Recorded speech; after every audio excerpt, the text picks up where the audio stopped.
Fanatique Haïti, c'est pour Haïtien mieux qui j'en ai. C'est toujours même plaisir, même qu'est content à chaque fois nous avons chance ça pour nous entrer dans la caille, pour nous venir porter une nouvelle émission pour vous. Et ou même qui vous faire partie famille Haïti, c'est pour Haïtien. Nous conseillons automatiquement attendre l'émission ça, ou après un petit écrit en rouge. Cliquez sur écrit ça, automatiquement fait ça, vous fait partie famille Haïti, c'est pour Haïtien. Après ça, ou après un petit cloche qui paraît, cliquez sur cloche là. Ou après retirer sous personnalisé ou mettre le sous tout. Ça permet que vous recevrez une notification à chaque fois nous publier émission nous. Et vous pas gagner cap déranger, ou pas gagner ou payer pour ça. Lorsque vous choisissez Haïti, c'est pour Haïtien pour capable informer vous de ce qui passé en Haïti ou bien de ce qui passé dans le reste pays qui dans le monde là. C'est un plaisir pour nous ensemble pour nous venir font parler ensemble avec vous. Nous songeons hier nous t'ai entendre déclaration représentant les États-Unis qui était dans le Conseil de sécurité des Nations Unies.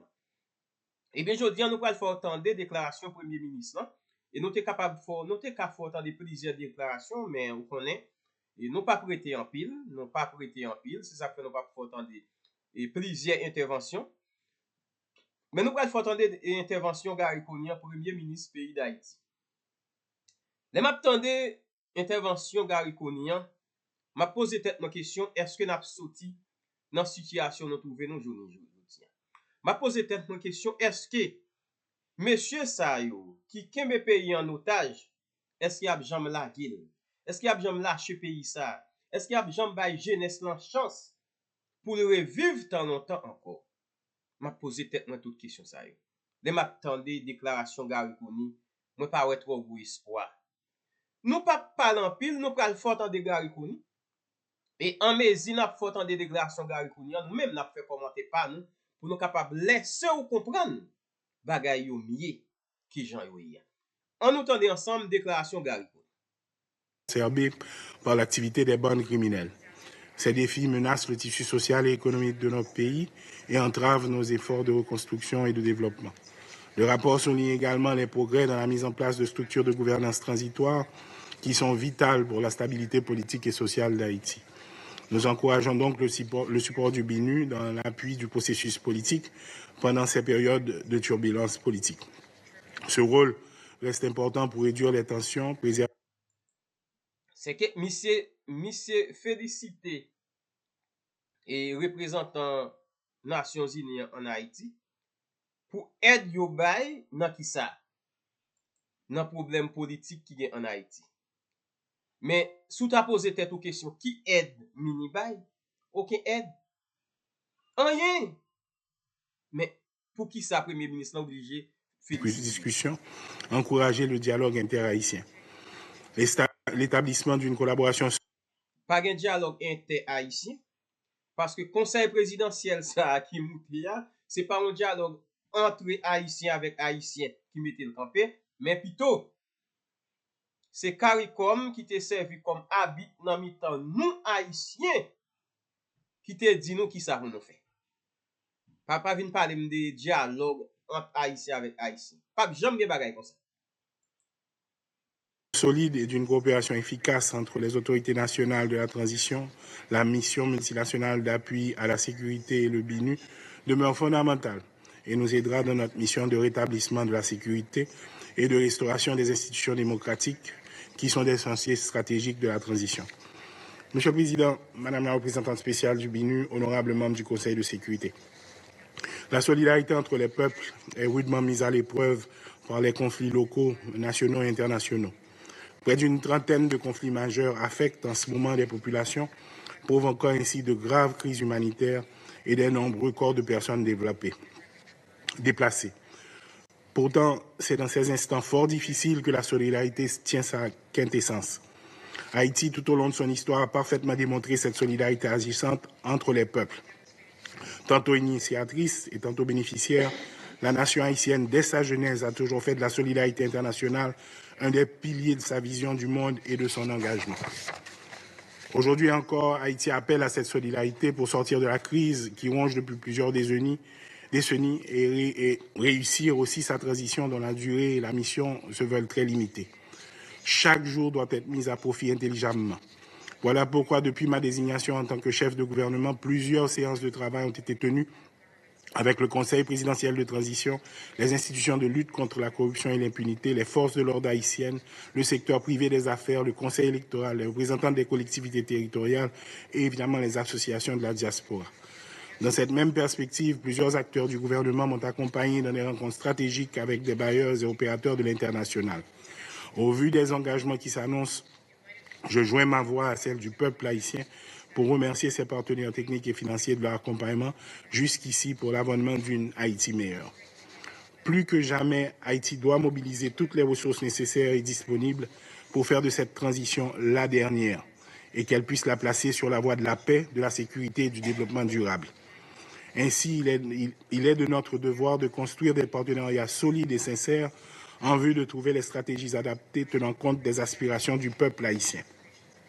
Haïti se trouve à un moment critique où 12 000 individus armés tiennent en otage une population de 12 millions. À ce tournant décisif, aucun chantier, qu'il soit économique ou politique, ne peut être abordé sans la question sécuritaire. C'est d'ailleurs pourquoi mon gouvernement salue la mise en œuvre des engagements pris à travers la résolution 2699 relatif à la mission multinationale d'appui à la sécurité. Le déploiement du premier contingent des policiers aux côtés des forces de l'ordre haïtiennes devra contribuer à mettre un frein au barbarisme des groupes criminels. Cependant, Haïti doit échapper à la spirale des missions sécuritaires définitivement. Pour ce faire, il faut redéfinir les approches pour qu'au terme de la MEAS, le pays dispose d'institutions fortes et efficientes pour que nos partenaires internationaux et nous autres éprouvions le sentiment du devoir accompli. Et pour gagner ce pari, mon gouvernement engagera une approche sécuritaire holistique et de proximité. Holistique car il faut adjoindre de manière efficace le redressement économique et l'accessibilité des services sociaux de base, de proximité, car il faut rétablir la confiance de la population dans sa police. Dans ce contexte, la réforme de la police nationale deviendra un élément indispensable. Notre situation exceptionnelle d'insécurité nous commande une police de proximité capable de rétablir et de maintenir l'ordre public et la paix civile, non pas en misant exclusivement sur la répression, mais aussi en s'appuyant sur la prévention et l'accompagnement. La réforme dont il est question couvrira les dimensions logistiques, opérationnelles et financières nécessaires à la mission de sécurité de l'institution policière afin qu'elle soit en mesure de protéger et servir convenablement la population. Nous entendons mettre ainsi le cap vers la réconciliation police-population. De sérieuses procédures d'assainissement interne sont déjà envisagées pour restaurer la confiance dans cette institution qui doit être désormais crédible et efficace. Les forces de l'ordre haïtiennes et la mission multinationale d'appui à la sécurité ne peuvent à elles seules garantir cette paix définitive qui se veut être le paradigme de ce nouveau gouvernement. Faire de la sécurité la question de chaque village, de chaque communauté, doit impliquer le soutien de la population. C'est la raison pour laquelle je préconise l'élaboration d'un plan global intégré et réaliste pour accompagner la population.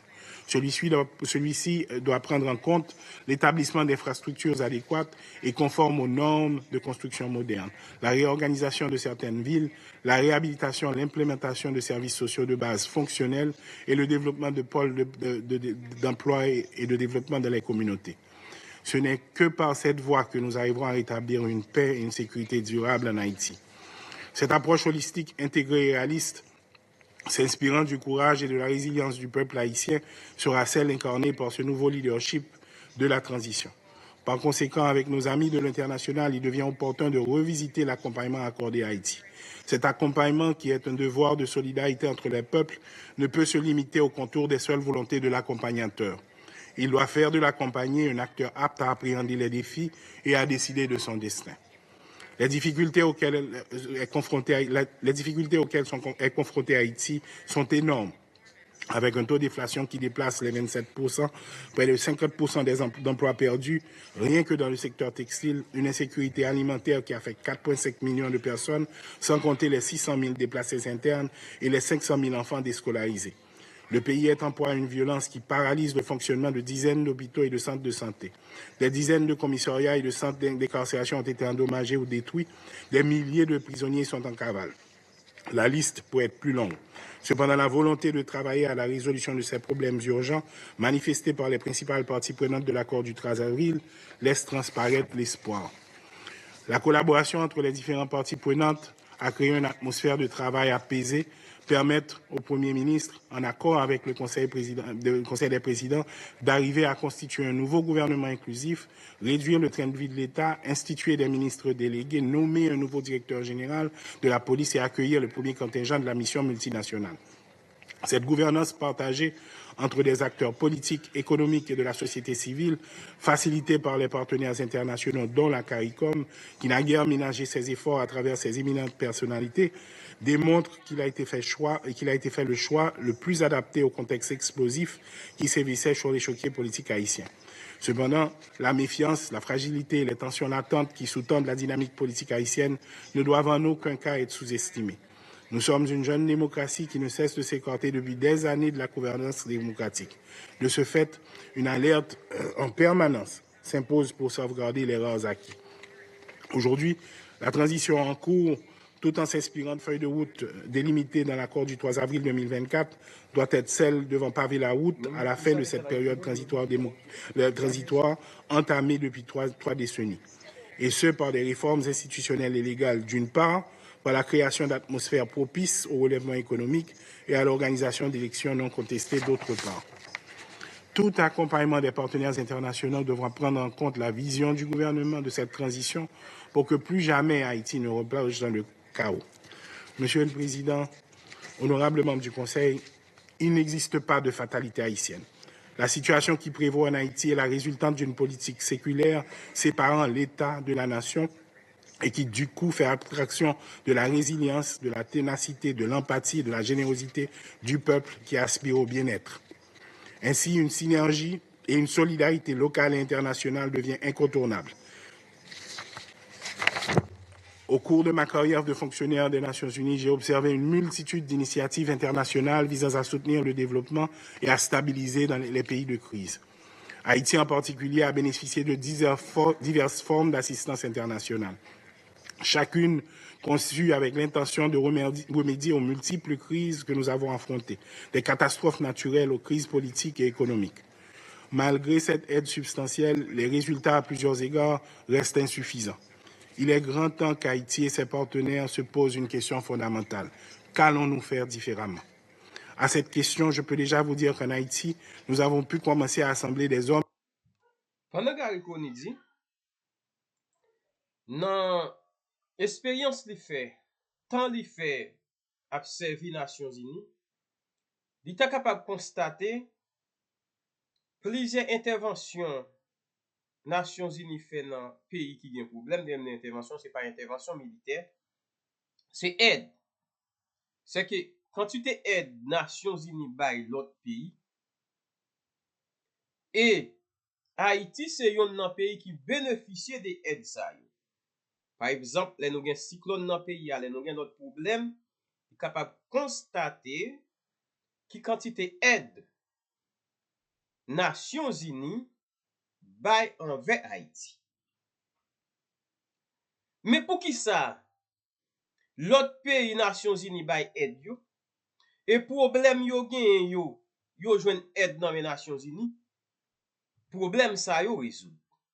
Mais pour qui ça nous même haïtiens, les nou gen problème, Nations Unies voye participation, voye aide li ba nou, mais problème nou yo pas résout. Ou ta capable poser tête aux questions, mais ça fait ça. Pour qui raison qui fait les autres problèmes, pays yo gen problème, ak aide Nations Unies problème yo résoudre, mais les nous haïtiens nous gen problème, eh bien malgré toute aide yo ba nous problème nous pas jamais résoudre. Eh bien c'est parce que nous gon paquet ponzé, c'est parce que nous gon paquet volé, c'est parce que nous gon paquet criminel, c'est yo qui toujours a diriger pays ça. Et le fait que c'est yo toujours a diriger pays ça, aide ça yo, Nations Unies bay, aide ça ou l'autre pays ça yo. Prend nan caisse l'État yo gagné. L'argent que t'es capable utile peuple pa yo, mais yo prend, yo potil bay peuple haïtien comme yo peuple k'ap souffri. Eh bien c'est parce que nèg qui sous pouvoir yo même yo volé aide ça yo. Ah oui. C'est parce que nèg qui sous pouvoir yo volé aide ça yo. C'est parce que nèg qui sous pouvoir yo prend aide ça yo. Parce que nèg qui sous pouvoir yo petit yo pas en Haïti. Madame yo pas en Haïti. yo pa gen rien en Haïti. Au contraire, aide ça yo prend yo. Yo prend aide ça yo voye payer l'école pour petit yo. Yo voye payer caille pour madame yo petit yo. Yo voye payer caille pour ménage yo, mais aide ça yo pa rive joindre société. Aide ça yo pa rive joindre société. Est-ce qu'on connaît les gen événement qui passe en Haïti, par exemple un cyclone, ka écrasé, moun mouri. Est-ce que nous connaissons en pile nèg k'ap dirige pays a yo plus content? Parce que c'est dans moment ça yo fait l'argent. C'est dans moment ça aide yo bay pour capable aider moun en dedans pays. Mais ou jwenn tout aide ça yo, ou jwenn manger ça yo, ou jwenn diri ça yo, ou jwenn prat ça yo, ou jwenn pitimi ça yo, ou jwenn maïmoulin ça yo a vendre dans tout marché. Nèg yo prend aide ça yo, vend yo pito au lieu yo utiliser aide ça pour bay population en service. Yo prend aide ça yo, vend yo pito. Est-ce que nous comprenons ça? Mais les autres pays yo recevoir aide dans les Nations Unies, yo même yo pas vendre yo. Yo pas vendre yo. Qui ça yo fait? Yo prend aide ça yo. Yo prend aide ça yo. Yo bay peuple la service avec lui. Yo desservi peuple là avec aide ça yo. Mais pour nous en Haïti, c'est différent et c'est vraiment différent. Pour nous en Haïti, c'est différent et c'est vraiment différent. C'est vraiment différent. Eh bien, c'est ça qui cause, qui fait payer dans situation li trouver journée jeudi. On continue tande Gary Cohen. Hommes et des femmes honnêtes, responsables, courageux, compétents et qui inspirent confiance. Ce leadership s'engage à réaliser des élections transparentes et participatives en vue du renouvellement du personnel politique et de suivi efficace et dynamique. Ces élections contribueront à l'avènement de la stabilité politique et institutionnelle. Pour ce faire, elles seront encadrées en amont d'un processus de réforme constitutionnelle, de révision du cadre légal sur le fonctionnement et le financement des structures politiques, d'appui à la bonne gouvernance, de renforcement des mécanismes de lutte contre la corruption et l'impunité et de développement d'une stratégie sécuritaire police-population, de la modernisation de l'appareil judiciaire et de la mobilisation de la population pour une participation compétente et qui inspire confiance. Ce leadership s'engage à réaliser des élections transparentes et participatives en vue du renouvellement du personnel politique et de suivi efficace et dynamique. Ces élections contribueront à l'avènement de la stabilité politique et institutionnelle. Pour ce faire, elles seront encadrées en amont d'un processus de réforme constitutionnelle, de révision du cadre légal sur le fonctionnement et le financement des structures politiques, d'appui à la bonne gouvernance, de renforcement des mécanismes de lutte contre la corruption et l'impunité et de développement d'une stratégie sécuritaire police-population, de la modernisation de l'appareil judiciaire et de la mobilisation de la population pour une participation massive, notamment les jeunes et les femmes, dans le processus électoral. Comme annoncé plus haut, nous allons favoriser une approche plus intégrée et plus stratégique, en impliquant tous les acteurs, gouvernementaux, non gouvernementaux, internationaux, dans une plateforme. Tout ça, c'est promesse. Tout ça, c'est promesse. Est-ce que promesse ça yo? Est-ce que y a respecté? Parce que là, nous capable de constater, dans le temps nèg yo gen là, là nous capable de constater, nèg yo pas fait rien du tout qui t'a pour force sentir que nèg soit font bagay sérieux. Nèg yo pas fait rien du tout qui t'a pour force sentir. Nèg yo gen volonté pour ta bay sécurité en dedans pays. Nèg yo pas fait aucune action qui t'a pour force sentir que nèg yo gen volonté pour ta capable faciliter une élection libre honnête faite en dedans pays. Pour moun capable sortir pour y aller voter sans que sorti. Nous pas aucune apparence. Tout ça gare qu'on y a dit, toutes ces promesses, mais est-ce que promesses ou y a respecté? Parce que Jean pays ça y là nèg yo gen pour yo remettre pouvoir ba yon gouvernement élu 7 février 2026.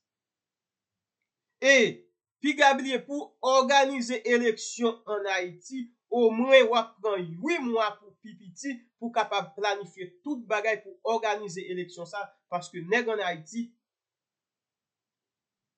tout ça y a fait. Yo fait comme si c'est dans le premier siècle yo t'a vivre. Dans notre pays pour organiser élection, bon conseil électoral permanent qui là, c'est lui-même qui organise l'élection. Gouvernement pas gagné la fait dans l'élection, date élection c'est lui connaît yo et toute date élection tout planifié. Jodi an, côté m'a parlé ensemble avec vous là. Si m'ta monté sous téléphone moi seulement écrit m'a joindre qui date élection magistrat a fait, qui date élection député a fait et m'a joindre dans qui côté m'bral voter, dans qui table qui numéro table m'bral voter. Si m'ta fait ça kounya là. Mais en Haïti, le autant de pour élection faite, son casse-tête chinois, son levé frappé. C'est sous 100 peuple toujours levé pour y aller voter. Est-ce que nèg yo a créé condition pour élection faite tout bon en dedans pays ça? Merci tout le monde, nous pas prêté et nous pas même fin faut attendre toute intervention Gary Kounia parce que nèg soleil ou parler nous pas ka croire. Est-ce que nèg sa yo y a remettre pays à 7 février 2026. Merci tout le monde, n'a retourner dans l'autre petit temps qui pas trop long. Si bon Dieu la vie en permet nous ça.